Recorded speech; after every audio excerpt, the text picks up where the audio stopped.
Today I am going to teach you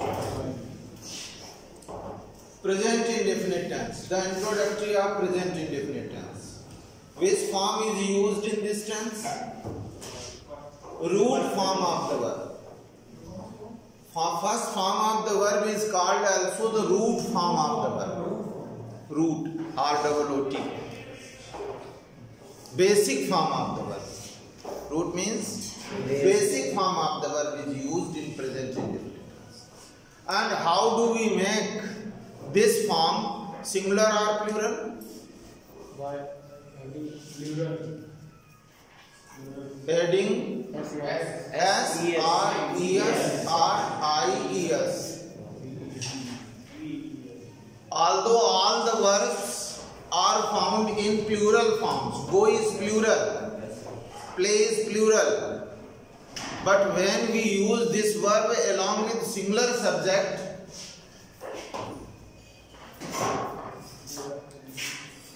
we are to add a double D, S, R, E, S, R, I, E, S to make this form singular. Okay? Have you any problem? Today I am going to tell you the introductory of the present indefinite tense. This tense is also called simple present. This tense is also called simple present.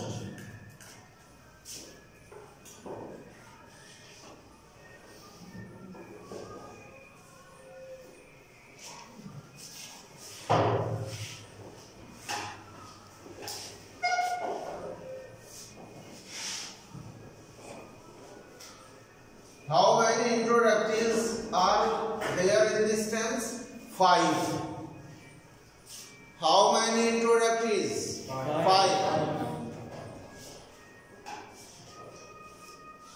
The first is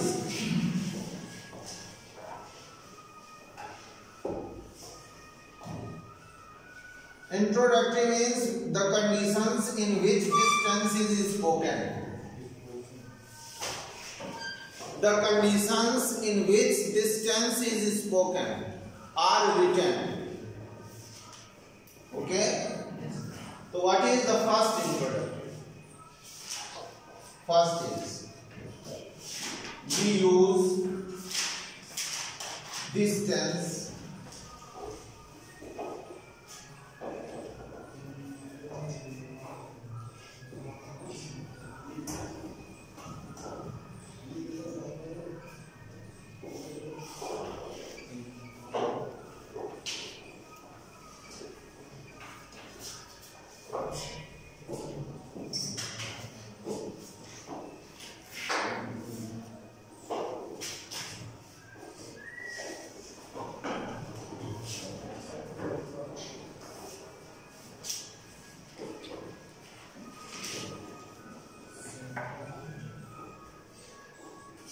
This is the first introduction.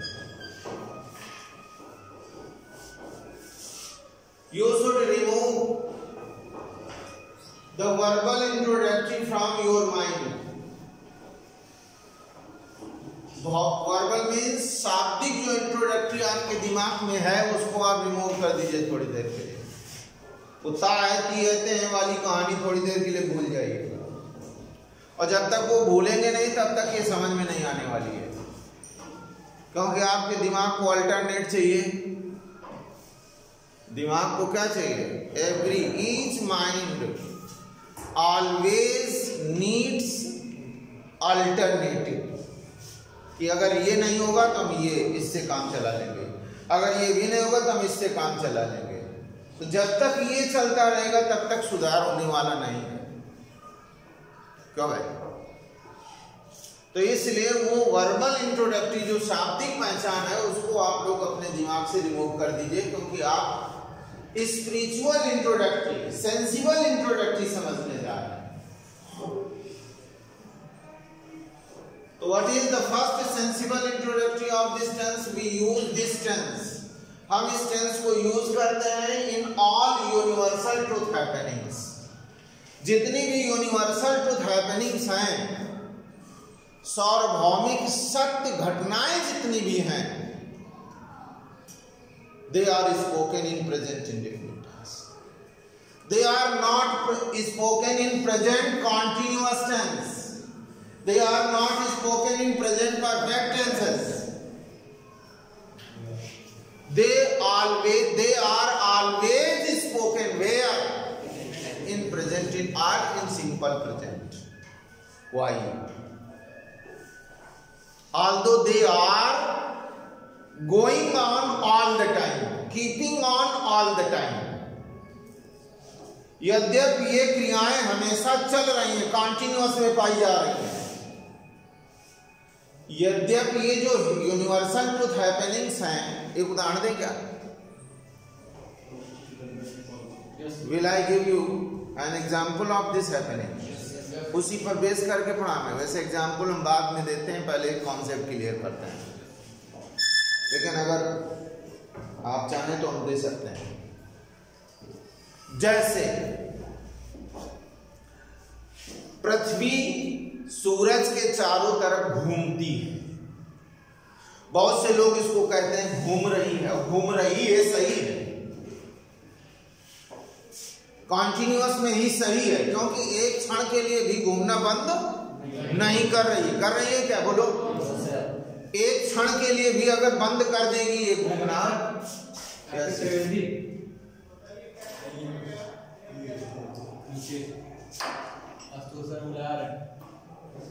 Who is Arpit?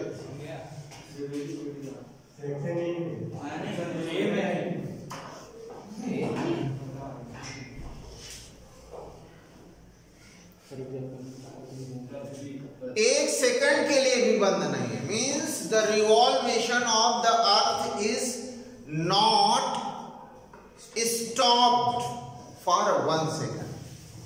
एक second के लिए भी बंद नहीं। It is going on, continuing all the time. और इसको पहचानेंगे कैसे कि यूनिवर्सल ट्रूथ है ये? Because these types of verb are never perfected. ये कभी भी पूरी नहीं होती। इसी से इसको हम पहचानते हैं, इन्हीं क्रियाओं को हम पहचानते हैं। यूनिवर्सल ट्रूथ हैपनिंग्स को कैसे पहचानेंगे? They are found in present continuous, but they are never perfected. They are never perfected. वो कभी पूरी होती ही नहीं है। कभी घूमना बंद होगा? बोलो। कभी घूमना नहीं बंद होगा। और जब बंद नहीं होगा घूमना, तो इसका मतलब हमेशा कंटिन्यूअस में रहने वाला है। तो भाई, तो ऐसी क्रियाएं अगर हमारे दिमाग में आती हैं, तो they are always spoken in present indefinite tense, but not wanted. All those fellows who do not know this rule, they will speak these words in continuous. वे सारे लोग, फेलोज मीन साथी, स्पीकर्स, जो इस नियम को नहीं जानते हैं, वे कंटिन्यूअस में बोलेंगे, लेकिन इट इज एरर। ये एरर, मिस्टेक अगर कंटिन्यूअस में बोला है, समझ रहे हैं? तो अगर कोई कहीं पर लिखा है, if this sentence is written somewhere, the earth is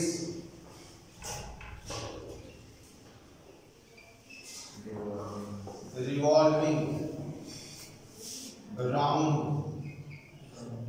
the sun, और कहा जा रहा है इसको correct this sentence, this is wrong sentence, you are to correct this sentence. इसका सेंटेंस को करेक्ट करना है। तो पहली बात तो वो लोग ये नहीं समझेंगे कि इनकरेक्ट है, क्योंकि उनको यही नहीं मालूम था कि यूनिवर्सल ट्रूथ हैपनिंग्स को काय में बोलना है, प्रेजेंट इंडेफिनिट में बोलना है। तो उनको ये पता ही नहीं चलेगा कि ये इनकरेक्ट है। वो तो कहेंगे तो यार ये तो करेक्ट है, The earth is revolving around the sun, which is true. तो वो कंफ्यूज हो जाएंगे, सुधारना कुछ होगा, सुधार कुछ देंगे, फिर वो सोचेंगे यार कहीं ना कहीं तो मिस्टेक है ये, तो फिर या तो वो क्या करेंगे, आर्टिकल में ये दा यहाँ से हटा देंगे, अगर यहाँ से भी दा हटाएंगे तो फिर आर्थ से भी हटा देंगे। इतना करें, बुद्धि तो लगानी ही लगानी है, तो भाई दिमाग तो लगाना है। इनकरेक्ट है तभी तो करेक्शन पूछा जा रहा है।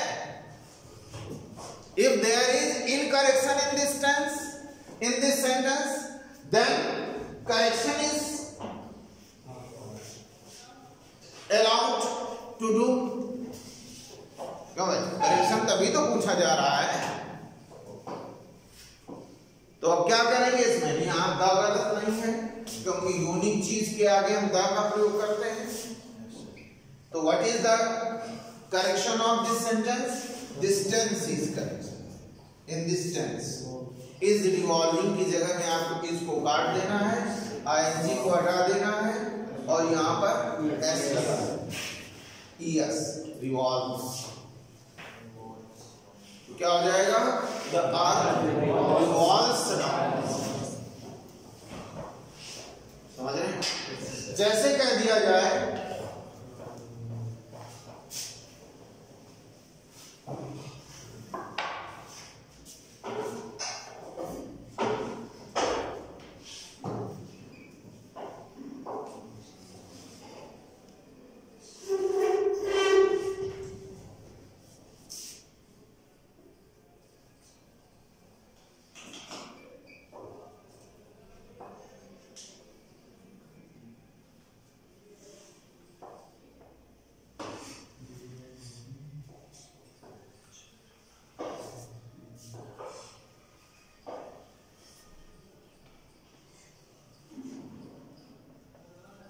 We are getting oxygen from the air.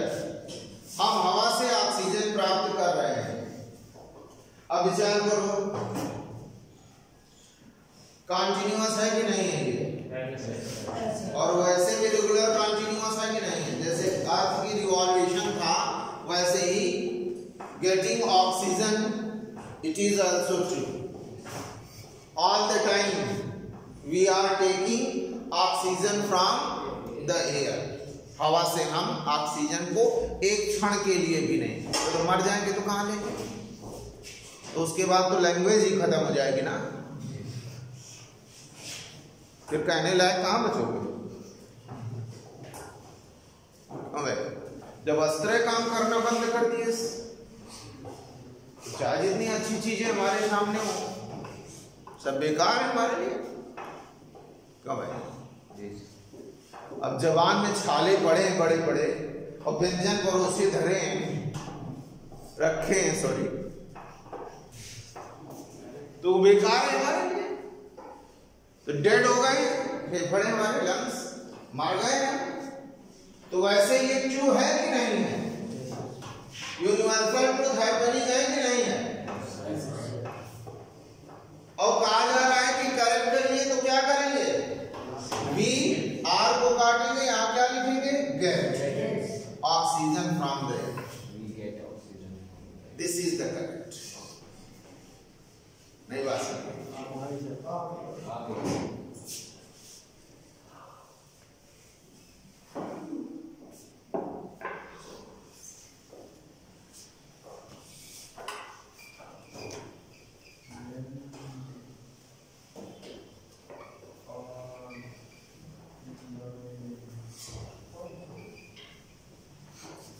Men are dying daily.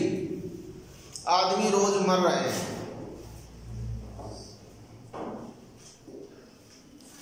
In each second, this process is going on.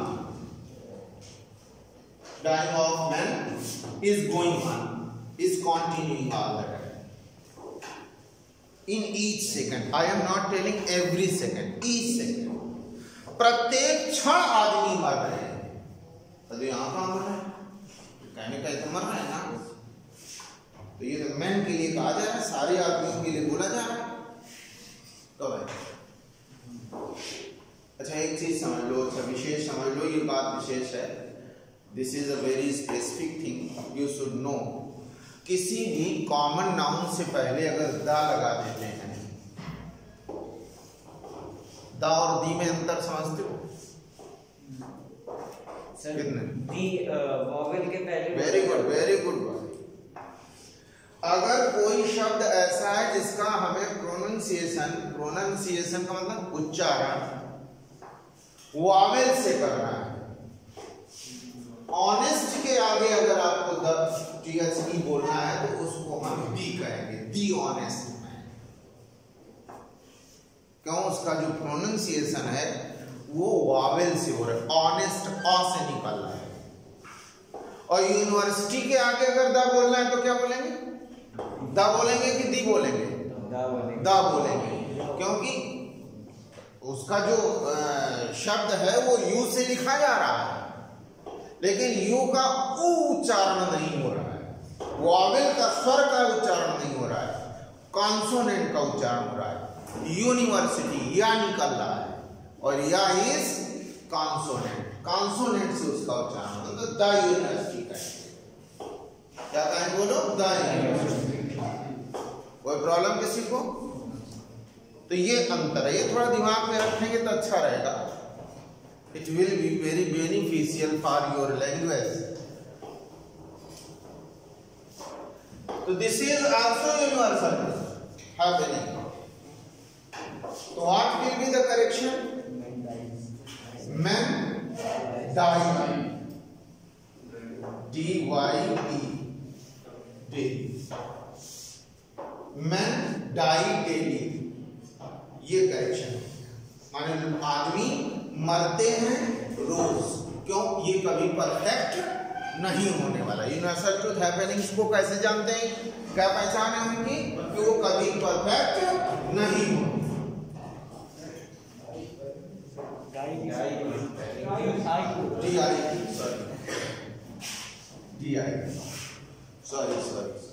वो डाइनिंग रखना होता है, ठीक है? तो ये कभी भी इसकी पहचान कैसे करोगे? यूनिवर्सल बार बार समझ रहे हैं, कॉन्टिन्यूअस में पाई जाती हैं।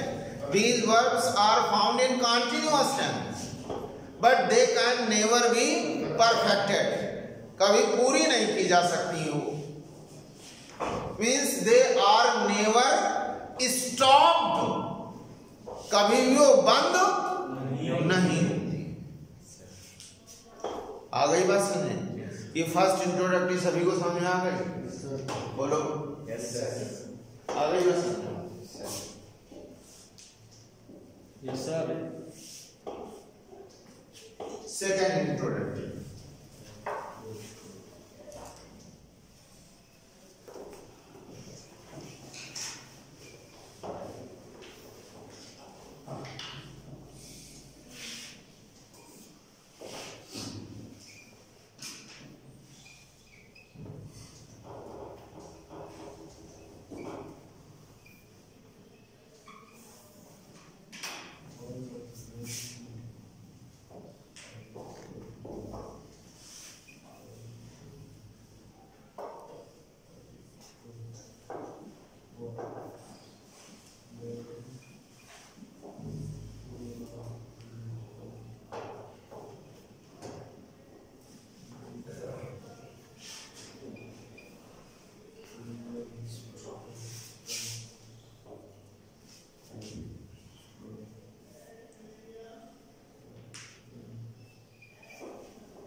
This is the second introduction. Correction कर लोगे यार? तो अगर करेक्शन दे दिया जाएगा, यही आएगा करेक्शन करने के लिए, तो फिर करने के लिए जाएगा, टेंस में और ट्रांसलेशन तो पूछा नहीं जाएगा। क्यों है? उन लोगों के यहाँ जो टेंस पूछा जाएगा हाफ ईयरली में, वो कैसे पूछा जाएगा? या तो करेक्शन पूछा जाएगा और या फिर वर्ब फीलिंग आएगी। क्यों है? तो करेक्शन कर लोगे, वर्ब फील कर लोगे। पहली वाली इंट्रोडक्टरी को क्या नोटिस करना है? खड़े हो। What is the specific feature of the first introductory? Which your mind है, जो आपके दिमाग में पहली जो अभी बताई गई, उसको कैसे तुम्हारे दिमाग में रिस्पॉन्ड करना है? नहीं, पहचान कैसे करना है उसकी? इंट्रोडक्टरी बता रहा है ना, इंट्रोडक्शन बता रहा है, आपके दिमाग में वो किस तरीके से आएगी?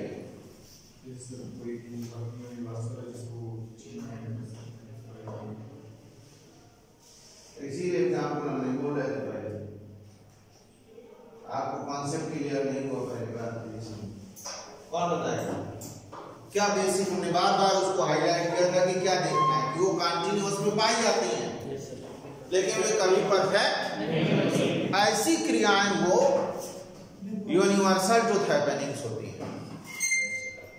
दे आर ऑलवेज स्पोकन इन, विचार करो पास्ट टेंस में बोली जाएंगी वो। कभी कहा जाएगा पृथ्वी सूरज के चारों तरफ घूमती थी, ये घूमा करती थी, या घूम रही थी। कभी कहा जाएगा? बोलो। आदमी रोज मरते थे, कभी कहा जाएगा? मर रहे थे, कहा जाएगा? बोलो। ऑक्सीजन हम सभी को जीवन दे रही है, तो दे रही है तो इसका मतलब कंटिन्यूअस दे रही है, तो क्या हो जाएगा? दे रही है कहेंगे? Oxygen is giving life to all of us, ये कहेंगे? नहीं, क्या कहेंगे? Oxygen gives life to all of us. कितना इजी है यार ये, बस थोड़ा सा दिमाग रखो। हो सकता है कि आप हमारे सामने पहली बार इस तरीके से परोसा जा रहा हो सकता है, लेकिन अगर आप समझेंगे तो यही सत्य है। This is the basic information about the tenses. कुत्ता आती है वाली कहानी खत्म कर दो दिमाग से। जब तक वो खत्म नहीं हो, वो डिलीट नहीं करोगे ना, तब तक ट्रांसलेशन करते रहोगे। हमेशा दिमाग में ध्यान रखना है, इस तरीके को कभी नहीं सोच पाओगे। और जब तक ये नहीं सोचोगे, as long as you should not think as I suggest you, you will not be a good speaker, a good writer, क्योंकि हमेशा ट्रांसलेशन करना है। और ट्रांसलेशन करोगे तो फिर earth is revolving round the sun कहोगे, oxygen is giving life to all of us कहोगे तो, क्योंकि हिंदी में तो होता है ना, ये हिंदी में ये होता है यार। हिंदी में बोला जाता है कि ऑक्सीजन हम सभी को जीवन दे रही है, हिंदी में बोला जाता है और हम समझते भी हैं, लेकिन इंग्लिश में नहीं बोला जाता। इंग्लिश में यूनिवर्सल ट्रुथ हैपनिंग्स को प्रेजेंट इंडेफिनिट में ही बोला जाता है, कंटीन्यूअस में नहीं बोला जाता। अगर बोल दिया गया तो करेक्शन हो जाएगा। नहीं बात समझ? तो अब सेकंड क्या है? Second, all the present habitual verbs. Habitual verbs के बगल में हमने लिख दिया है हैबिचुअल वर्ब्स कौन सी होती हैं? दैट शो, जो प्रदर्शित करती हैं क्या? The present habit of any person, किसी भी व्यक्ति की वर्तमान हैबिट को प्रेजेंट शो करती हैं। ऐसी हैबिट, उनको उन क्रियाओं को हैबिचुअल वर्ब्स कहते हैं। They are always spoken in simple present और प्रेजेंट इंडेफिनिट टेंस। देखो आदत क्या होती है? What is habit? A collection of a certain type of action of verb is called a habit. आदत क्या होगी? तुमने कोई चीज पहली बार अगर की है तो क्या वो तुम्हारी आदत है? जब उसको रेगुलरली करते हो, और रेगुलरली भी करते हैं तो दो तरीके से रेगुलरली करते हैं, दो तरीके से उसकी रेगुलेशन होता है। कौन कौन सा? एक ओकेशनल होता है। क्या होता है? एक ओकेशनल होता है, यदा कदा होता है, और एक सर्टेन होता है, निश्चित होता है। एक सर्टेन होता है कि सवेरे उठ के हमें चाय पीनी ही पीनी है, ये रेगुलर है। क्योंकि जिस दिन नहीं पिएंगे उस दिन आगे का थोड़ा डिस्टर्ब हो जाएगा। बहुत से लोगों को होता है कि जब वो थोड़ा यूट्यूब में जाना है इसलिए ज़्यादा नहीं, तो रेगुलर हैबिट है क्यों भाई। और यदा कदा, अब जैसे मोहन आता है, आया करता है, तो इसके दो अर्थ हैं, रेगुलर आया करता है और ओकेशनल आया करता है। माने यदा कदा आया तो भी उसको हम ये कहते हैं क्या, मोहन यहाँ आया करता है। मोहन यहाँ आया करता है, इसका मतलब क्या है, उसकी रेगुलर हैबिट भी हो सकती है और ओकेशनल हैबिट भी हो सकती है, यदा कदा आने वाली भी हैबिट हो सकती है। बात समझ रहे हैं। तो अगर इन दोनों हैबिट्स को प्रेजेंट में प्रस्तुत करना है तो हम प्रेजेंट इंडेफिनिट टेंस बोलते हैं। समझ रहे हैं। जैसे मैं तुम्हें पढ़ाता हूं, चलो हिंदी से हम समझाते हैं। मैं तुम्हें पढ़ाता हूं, कभी समझा कि इसका मतलब क्या हुआ। मैं तुम्हें पढ़ाता हूं, इसका सेंस क्या हुआ। इसका सेंस ये हुआ कि I have habit to teach you. Regularly मैं पढ़ाता हूं या ओकेशनली मैं पढ़ाता हूं। तो ये जो प्रेजेंट, सिंपल प्रेजेंट है, ये क्या शो करता है बोलो। It shows the habit of someone for doing a certain type of work. करें क्लास छोड़ दीजिए, बच्चे आई विल फॉलो यू। बात समझ रहा है कि नहीं समझ रहा है। तो मोहन घर जाता है, इसका मतलब क्या है, मोहन घर जाया करता है।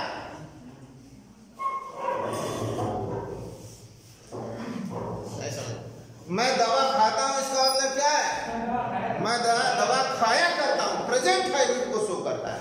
और पास्ट हैबिट के लिए यूज टू का प्रयोग किया जाता है, मॉडल में चला जाता है वो सेंटेंस। मोहन वहां जाया करता था, Mohan use to go there, ये बोलते हैं।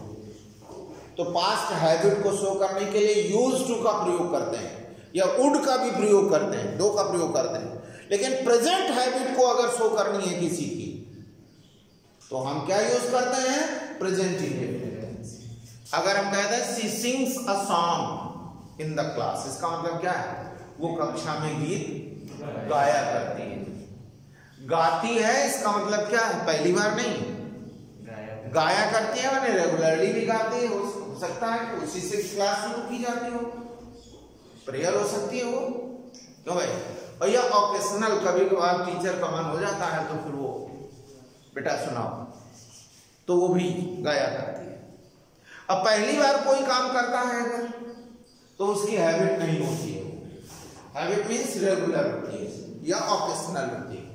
तो अगर हैबिट शो करना है किसी की, मेरे पिताजी ऑफिस जाते हैं, इसका मतलब क्या हुआ, जाया करते हैं। इसका मतलब क्या हुआ, जाया करते हैं। तो कभी कभार नहीं, रेगुलर। हाँ, ओकेशनल का मतलब जब कभी बीमार हो जाते हैं या कोई काम लग जाता है तो नहीं जाते, तो क्या नहीं कहेंगे क्या वो, तब भी तो कहेंगे क्यों जाते हो ना।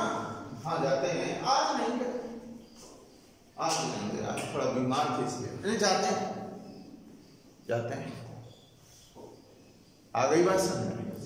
कोई प्रॉब्लम किसी को, कितनी है सेंसिबल इंट्रोडक्टरी आज बताई गई, कौन कौन सी।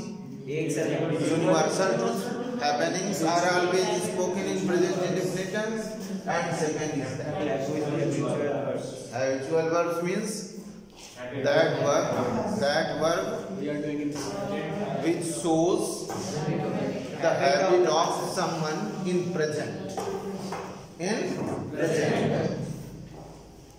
Okay, best of.